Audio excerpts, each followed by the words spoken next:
증권 투자는 안정적이지만 수익이 한정된 예금에 비해 원금 손실 가능성은 있지만 고수익이 가능하다는 점에서 매력적인 투자 수단으로 자리매김하고 있는데요. 하지만 증권 투자는 투자 대상의 가격 변동성이 크고 거래 과정에서 복잡한 전문 지식이 요구되다 보니 투자자들이 증권회사 직원에만 의존하는 투자를 하다가 손실이 발생하여 분쟁이 발생하는 경우가 많습니다. 그럼 분쟁이 발생하지 않도록 증권 투자의 합리적인 투자 원칙에 대해 살펴볼까요? 첫째, 투자는 자기 판단, 자기 책임입니다. 설사 증권회사 직원에게 본인 거래를 일임했다거나 직원의 투자 권유로 투자를 결정했다 해도 투자 손익은 1차적으로 본인에게 귀속되며 불법 행위로 인한 증권회사의 손해배상 책임이 인정된다 해도 자기 책임 소홀 등의 과실이 있다면 손해액 전액을 배상받을 수 없습니다. 둘째, 증권 거래는 예금이나 채권에 비해 수익률은 높지만 그만큼 손실 위험성도 큽니다. 따라서 거래 전 투자 대상의 특성 및 거래 제도 등에 대해 충분히 이해하고 투자하셔야 합니다.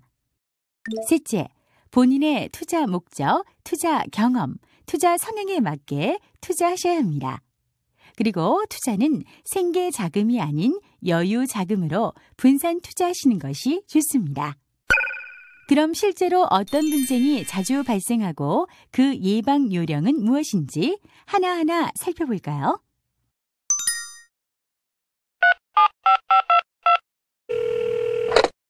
사장님, 잘나가 주식 한번 사보시지 않을래요? 제가 그 회사 사장이랑 호영호재하는 사이인데 지금 공시는 안 나왔지만 곧 40억 해외 자금 투자 유치 계획이 있다고 합니다. 이거 사면 완전 대박 날 겁니다. 최근 공시를 보니 실적이 형편없던데. 이 회사는 실적하고 관계없이 무조건 가니까 걱정 붙들어 매세요. 제가 언제 사장님 실망시켜드린 적 있습니까? 이 잘난 대리님이 그렇다면요. 그럼 한 200주 사죠 뭐. 이후 잘나가 회사는 투자 유치 계획은커녕 계속된 실적 악화로 주가가 폭락하여 김치국 씨는 큰 손실을 보게 되는데. 이게 뭐야? 무조건 오른다면서. 내 손실 물어내요. 공정한 과장님, 위의 사례처럼 투자자들이 증권사 직원에게 투자 권유를 받는 것은 일상적이잖아요. 만약 직원이 추천한 종목이 하락한다면 무조건 손해배상을 받을 수 있나요? 원칙적으로 증권회사 직원의 단순한 권유 행위로 인해 손해가 발생해도 증권 투자의 자기 판단, 자기 책임 원칙에 따라 손해배상을 받을 수는 없습니다. 하지만 직원이 위 사례처럼 단정적 판단 제공 등의 부당 권유 행위를 했다거나 설명 의무 또는 적합성 원칙을 위반하여 투자 권유를 했을 경우엔 손해배상이 가능합니다. 먼저 단정적 판단 제공 등의 부당 권유 행위란 직원이 고객에게 거짓의 내용을 알리거나 불확실한 사항에 대해 단정적 판단이나 확실하다고 오인하게 할 소지가 있는 내용을 제공하며 투자를 권유하는 것을 말합니다. 앞 사례처럼 이잘난 대리가 김치국 씨에게 거액의 투자 유치 계획 같은 확인되지도 않은 호재 정보를 흘린다거나 별다른 근거 없이 무조건 주가가 오른다고 호언장담하거나 하는 행위가 이에 해당될 수 있죠. 따라서 앞 사례 김치국 씨는 이잘난 대리의 부당 권유 행위로 인한 손해를 배상받을 수 있을 것으로 보입니다. 하지만 투자자들도 분쟁이 발생하지 않도록 직원이 단정적인 내용의 투자 권유를 할 때에는 무조건 신뢰하기보다는 관련 공시나 뉴스 등을 검색해서 정보가 정확한지, 재무제표가 건실한지 등을 확인한 후 투자하는 습관을 길러야겠네요. 잘 이해하셨네요. 다음으로 설명 의무를 위반한 투자 권유 행위에 대해 살펴볼까요? 최근 금융시장이 고도화되면서 들어보지 못한 다양한 신종 상품들이 속속 출현하고 있죠. 금융투자 상품이란 쉽게 말하자면 투자 손실 발생이 가능한 상품을 뜻하는데 증권회사가 고객에게 금융투자 상품을 권유할 때엔 해당 상품 내용, 구조, 투자에 따르는 위험, 수수료, 조기 상환 여부, 계약의 해제, 해지 등 제반 사항에 대해 충분히 설명하고 고객의 이를 이해하였음을 서명 또는 녹취 등의 방법으로 확인받도록 의무화하고 있답니다. 만약 이를 어겼을 경우 투자자는 증권회사를 상대로 손해배상을 청구할 수 있죠. 제가 며칠 전 증권회사 직원의 권유로 ELS 상품에 가입했는데 그때 투자 설명서 교부 및 주요 내용 설명 확인서란 서류에 서명한 기억이 나네요. 그런데 직원이 설명한 내용이 이해하기 어렵고 귀찮아서 그냥 시키는 대로 서명했는데 그럼 안 되나요? 사후에 분쟁이 발생할 경우 투자자가 설명 내용에 대해 이해하였음을 확인한 것이 증권회사의 설명 의무 위반 여부 판단에 중요한 증빙이 될 수 있으니 절대 직원이 시킨다고 해서 무조건 서명해서는 안 됩니다. 궁금한 점은 끝까지 확인하고 그래도 이해되지 않는다면 해당 상품은 투자를 하시지 않는 것이 좋습니다. 네, 다음부터는 꼭 주의할게요. 그럼 다음으로 적합성 원칙을 위반한 투자 권유 행위란 무엇인가요? 적합성 원칙이란 Know Your Customer, 즉 고객 특성에 맞는 투자 권유를 하라는 것입니다. 증권회사에서 처음 계좌를 개설할 때 투자자 정보 확인서를 작성하셨죠?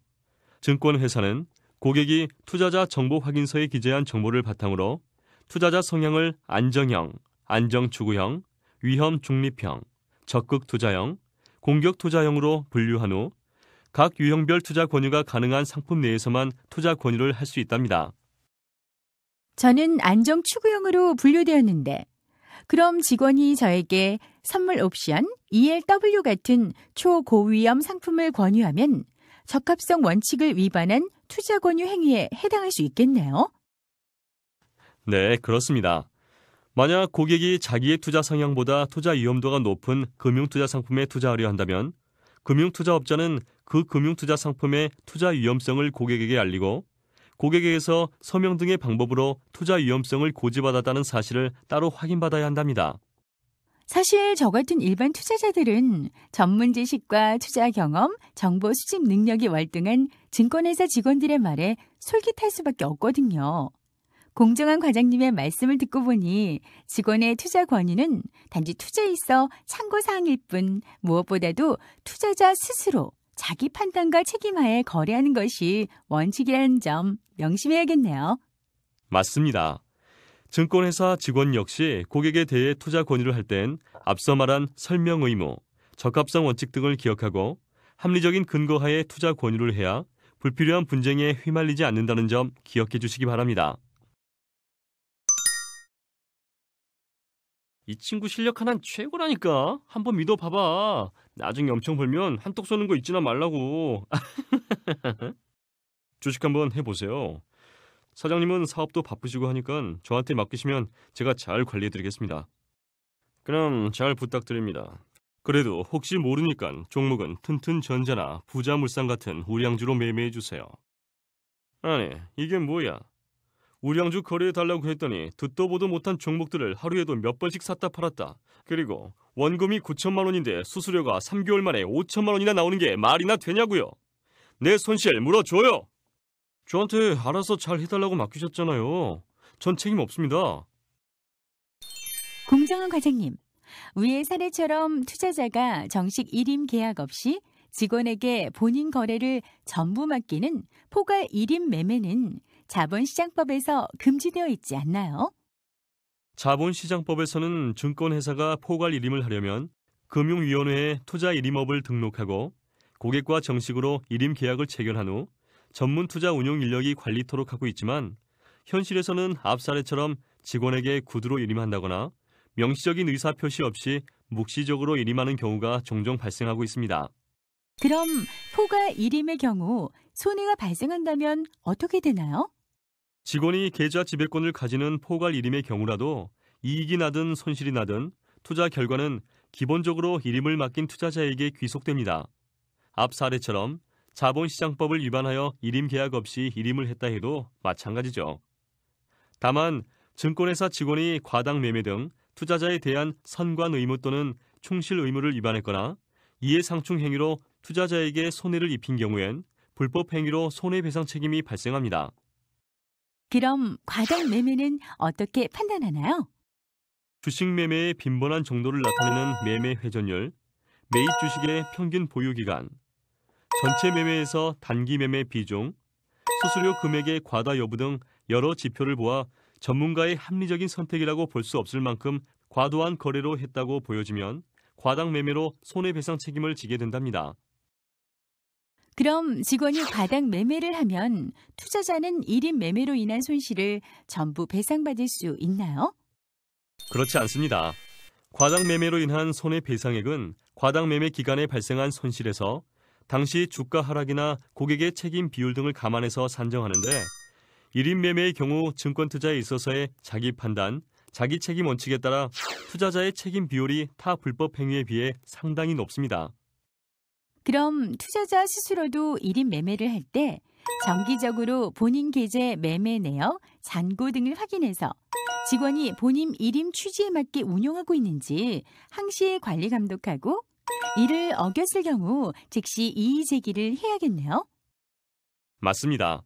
그리고 직원들도 자본시장법에서는 투자 일임이 원칙적으로 금지되어 있어 민사상 손해배상 책임과는 별개로 형사상 또는 회사 내부의 징계 책임까지 발생할 가능성이 있으니 고객이 일임을 원하더라도 이에 응해서는 안 됩니다.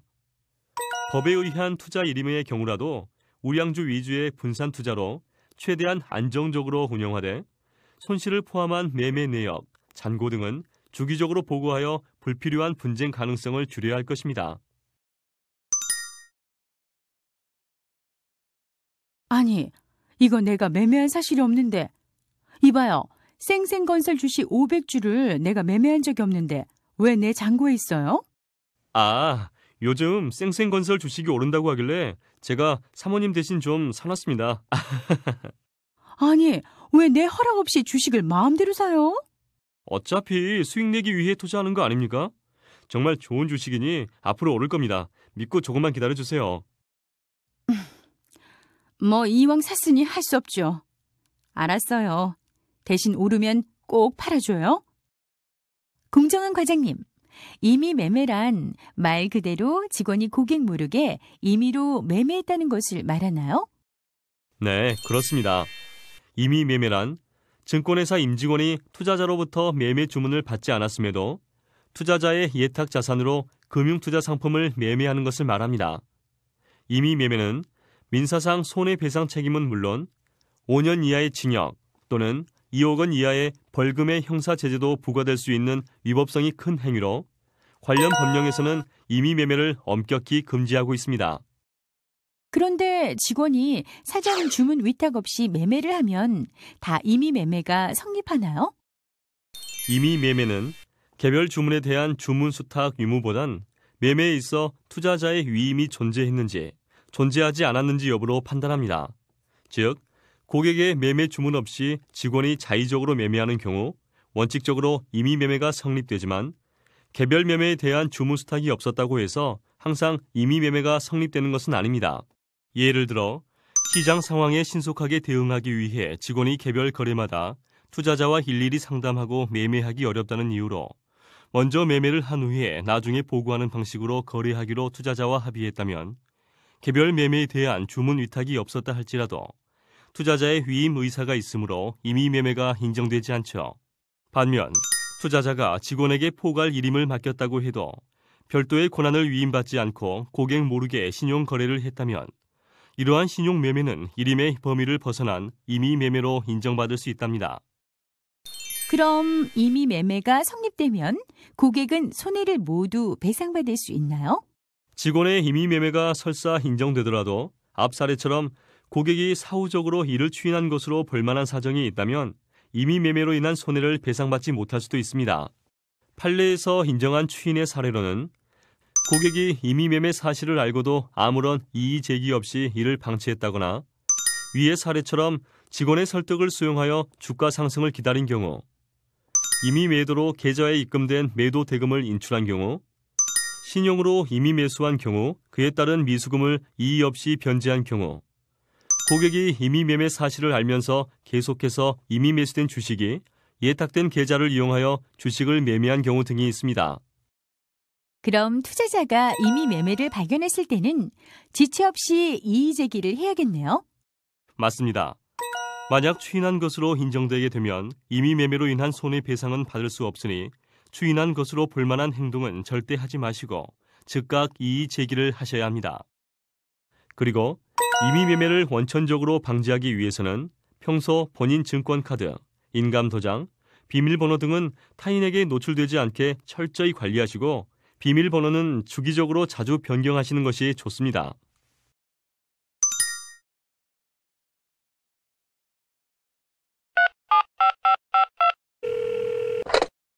저기 요즘 잘 나가는 기린 홈쇼핑 주식이죠? 현재가가 얼마죠? 현재가가 3,070원인데 지금 매수세가 강한 편이라 좀 오를지도 모르겠네요. 고객님 주문하시려고요? 네, 그럼 보자. 5,000주, 3,080원에 지정가 주문 좀 넣어줘요.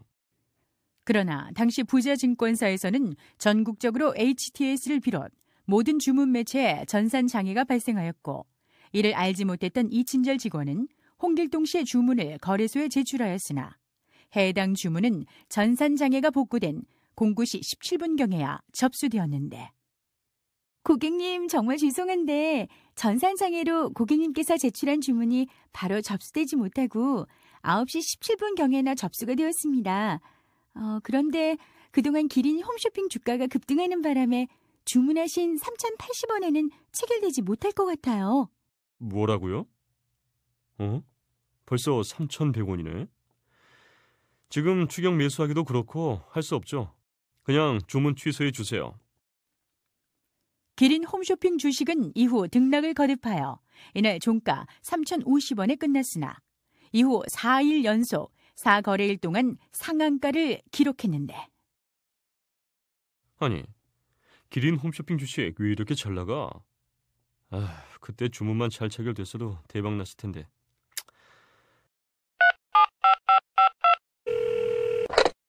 이봐요. 당신네 전산 장애로 체결될 수 있었던 내 주문이 체결 안 됐으니 그때 내가 낸 주문 가격 3,080원 하고 지금 현재가 5,300원 차익만큼 손해배상해줘요. 예? 고객님, 그건 곤란합니다. 공정한 과장님, 요즘 투자자들은 HTS나 스마트폰 같은 온라인 거래를 많이 하는데 온라인 거래 규모가 점점 커질수록 각종 전산장애 위험에 노출될 가능성도 커지잖아요. 특히 증권 거래는 짧은 순간에도 순식간에 손익이 뒤바뀌는데 전산장애가 한번 발생하면 그 손해 규모는 정말 엄청날 것 같아요. 전산장애가 발생하면 투자자들이 어떻게 해야 그 손해를 배상받을 수 있나요? 증권회사의 HTS 프로그램의 오류나 유지 보수 같은 시스템 운용상의 오류 등으로 전산 장애가 발생하여 고객이 손해를 입었다면 증권회사는 원칙적으로 손해배상 책임을 지죠. 따라서 고객은 전산 장애 중 매매 의사가 있었음을 증권회사에 입증하여 해당 손해를 청구하면 됩니다. 다만 고객 PC의 용량 부족이나 인터넷 회선 장애같이 증권사의 관리 영역을 벗어난 전산 장애의 경우는 증권사를 대상으로 손해배상 책임을 묻기는 힘들다고 보여집니다. 그런데 고객이 전산 장애 중 매매 의사를 입증하려면 주문 로그 기록 같은 증빙이 필요한데 실제로 투자자들이 증빙을 구비하기가 힘들어 손해배상률이 낮다고 들었어요.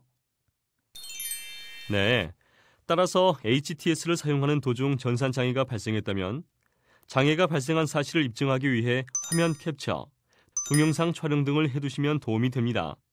그리고 평소 거래하는 증권회사 지점이나 홈페이지 등에 게시된 비상 주문 수단을 기억해 두었다가 비상 주문을 통해 본인의 매매 의사를 구체적으로 알리는 것이 좋습니다.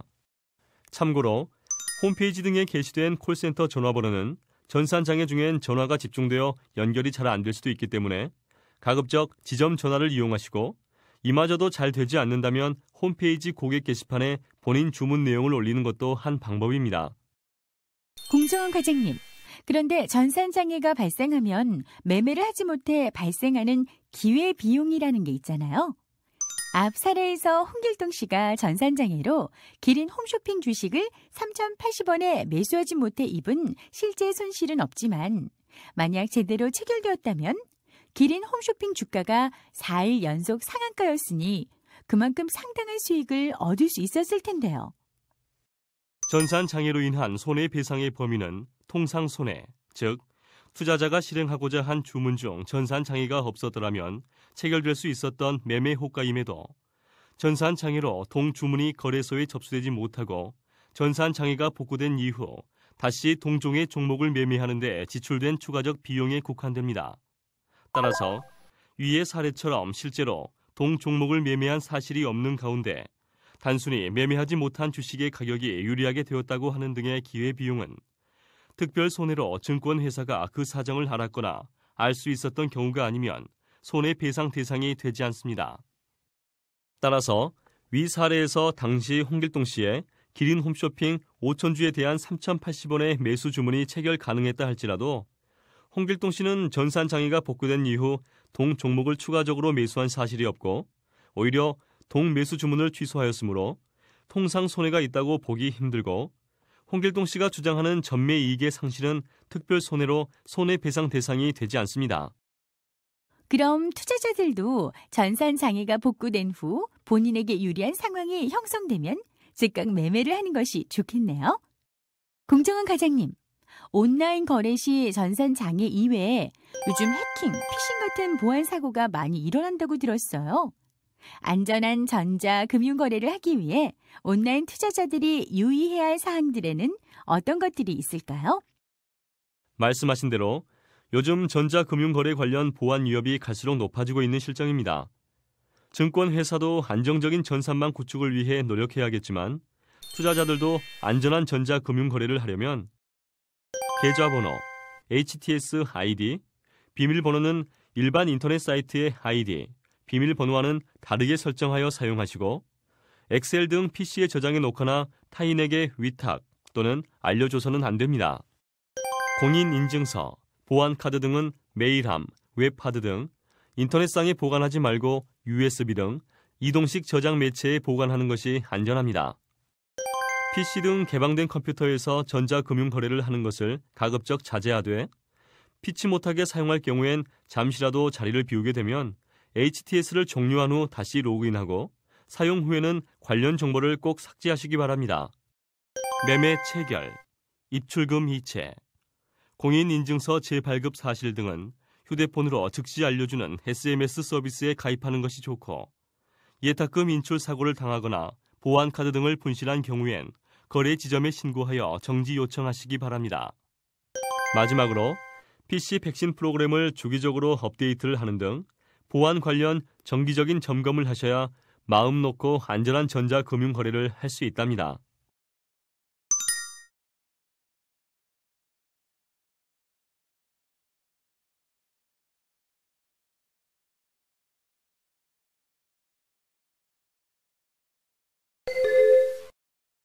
지점장님, 제가 지금 급히 쓸 돈이 있어서 추가 담보금을 바로 입금하지 못할 것 같아요. 8월 21일까지는 꼭 입금할 테니 그때까지만 반대 매매하지 말고 좀 기다려주세요. 고객님, 저희 규정상 그건 좀 곤란합니다. 아니, 제가 그동안 여기서 거래한 실적을 봐서라도 한 번만 봐주세요. 제가 웬만하면 이런 부탁 안 하는 거 잘 아시잖아요. 근데 지금 사정이 너무 급해서 그래요. 그럼 고객님, 이번 딱 한 번만입니다. 그러나 신용숙 씨는 8월 20일까지도 추가 담보금을 입금하지 못하였고 이에 한 번 더 유예 기간을 연장해 줄 것을 요청하였으나 지점장이 이를 거절하여 결국 8월 20일 반대 매매 처리가 되었는데 이렇게 결국 반대 매매할 거면 원칙대로 8월 21일 날 해야지 왜 8월 22일 날 해서 제 손해가 더 커졌잖아요. 이거 어떡할 거예요? 원칙대로 처리하지 못해 발생한 손실 배상해줘요. 아니, 연장해달라고 할 때는 언제고 이제 와서 그러시면 곤란합니다. 공정한 과장님, 계좌 주문 관련 분쟁에는 어떤 것들이 있나요? 계좌 주문 관련 분쟁엔 증권회사가 투자자의 매매 주문을 적절하게 처리하지 않았다거나 위 반대 매매 사례와 같이 투자자의 의사에 반해 상품이 매매되어 발생하는 분쟁이 있습니다.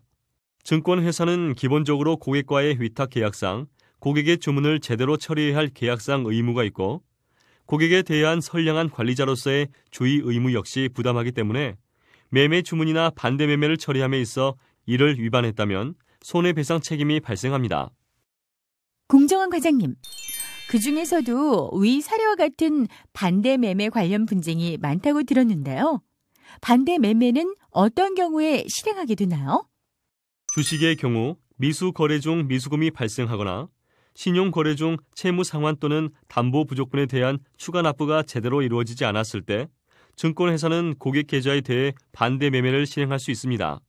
또한 코스피 200, 선물 옵션 등 파생 상품 거래에서 위탁 증거금의 수준이 유지 증거금 이하로 내려가 고객이 마진콜 요구를 받았음에도 추가 증거금을 납부하지 않았을 때 역시 반대 매매가 실행될 수 있답니다. 그럼 위 경우들이 발생했을 때 증권회사는 무조건 반대 매매를 실행할 수 있나요? 그렇지 않습니다. 주식 거래에서 미수금 회수를 위한 반대 매매의 경우 고객에게 사전 통보 없이도 반대 매매가 가능하지만 대출금이나 이용자금, 신용거래, 추가 담보나 파생상품 거래에 있어 위탁 증거금을 납부하지 않은 경우엔 반드시 반대 매매 이전 고객에게 반대 매매 사실을 통보해야만 반대 매매를 실행할 수 있습니다. 만약 반대 매매 사실 통지 없이 반대 매매를 실행했다면 증권회사는 고객에 대한 보호 의무를 위반한 것으로 판단되어 손해배상 책임을 지게 됩니다. 그럼 위 사례처럼 고객이 반대 매매를 유예해달라고 해서 기다려줬는데 오히려 손실이 더 커진 경우 증권회사는 손해배상 책임을 지게 되나요? 반대 매매는 증권회사가 채권 확보를 위해 권리자적 지위에서 행하는 것이기 때문에 반대 매매 실행 조건이 충족되었더라도 반드시 즉각적으로 반대 매매를 실행해야 할 의무까지 부담하는 것이 아닙니다. 따라서 반대 매매가 연기되어 고객의 손실이 커졌다 하더라도 이에 대해 증권회사가 손해를 배상할 책임은 없죠. 공정원 과장님, 다음으로 증권회사가 고객의 주문을 적절히 처리하지 않아 발생하는 분쟁에는 어떤 것들이 있나요? 직원에게 주문을 제출했는데 의사소통의 착오로 고객의 의사와는 다르게 직원이 매매 주문을 처리했다거나 HTS로 주문할 때 증권사의 프로그램 오류 또는 고객의 조작 오류로 잘못 주문되어 일어나는 분쟁이 있습니다. 하지만 고객의 의도와는 다르게 주문이 처리되었다 하더라도 고객이 본인 의사를 제대로 전달하지 않았고 직원이 이를 해석함에 있어 잘못 처리한 것이 없다면 직원은 법적 책임을 지지 않습니다. 또한 고객의 HTS 조작 오류 또는 미숙으로 잘못 주문하여 발생한 손해 역시 증권회사에 그 책임을 물기 힘듭니다. 그렇다면 고객이 증권회사 직원에게 주문을 할 때에는 무엇을 뜻하는지 구체적이고 명확하게 말해 오해가 없도록 하고 HTS로 주문할 때에는 그 사용법을 미리 정확하게 숙지해야 하겠네요. 네, 맞습니다. 증권회사 직원 역시 법적인 손해배상 책임 여부를 떠나 자신이 관리하는 고객에 대한 서비스 차원에서라도 불명확한 주문에 대해서는 어림짐작하지 말고 그 뜻을 정확하게 파악하고 복명복창, 즉 고객의 지시를 따라 말하는 방법 등을 통해 고객의 주문 내용을 최종 확인하고 체결 후에는 SMS 등 고객이 정한 방법을 통해 바로 통보하는 것이 필요합니다. 그리고 HTS 프로그램의 단축키, 예약 주문 등과 같은 경우 어렵거나 헷갈리지 않게 설계하고 그 사용법을 자세하게 안내해야 고객들의 주문 실수가 줄어들 것입니다.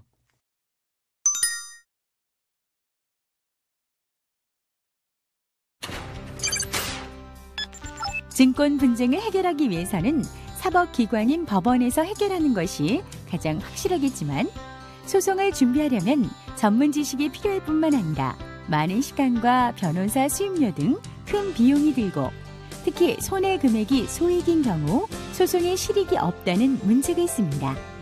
이에 반해 조정제도는 분쟁 당사자가 중립적이고 객관적인 제3자에게 조정을 신청하면 조정인의 결정을 통해 자율적으로 분쟁의 해결을 도모하는 절차인데요. 조정은 소송에 비해 신속하고 비용이 저렴할 뿐만 아니라 조정 결정에 대해 당사자가 동의하지 않으면 구속력이 없으므로 상대적으로 대립이 덜하고 우호적인 분위기에서 진행될 수 있어 실제 많은 분야에서 이용되고 있습니다. 한국거래소시장감시위원회에서는 이러한 조정 제도를 통해 증권회사에 비해 법적, 경제적으로 약자인 투자자들의 권익을 보호하고 피해를 구제하고자 분쟁조정센터를 운영하고 있는데요. 한국거래소 분쟁조정센터는 신청인에 대한 비밀 보장뿐만 아니라 비용 없이 전액 무료로 진행되며 60일 이내 신속한 분쟁 해결이 가능합니다. 무엇보다도 50년간 자본시장을 직접 운영한 노하우를 가지고 있을 뿐만 아니라 분쟁 해결에 직접적 영향을 줄 수 있는 호가 및 체결 데이터를 보유하고 있어 이를 토대로 신속하고 정확한 분쟁 해결이 가능합니다. 투자자 여러분께서 분쟁 조정 신청을 하시려면 아래 분쟁조정센터 홈페이지 우편 팩스를 통해 신청이 가능합니다. 홈페이지 brc.krx.co.kr 우편 서울시 영등포구 여의도동 33번지 한국거래소 분쟁조정센터 팩스 02-786-0263 신청을 하지 않더라도 언제든지 분쟁조정센터 전화번호인 1577-2172번으로 전화하시면 증권 분쟁 관련 전문가 상담이 가능하니 많은 이용 바랍니다.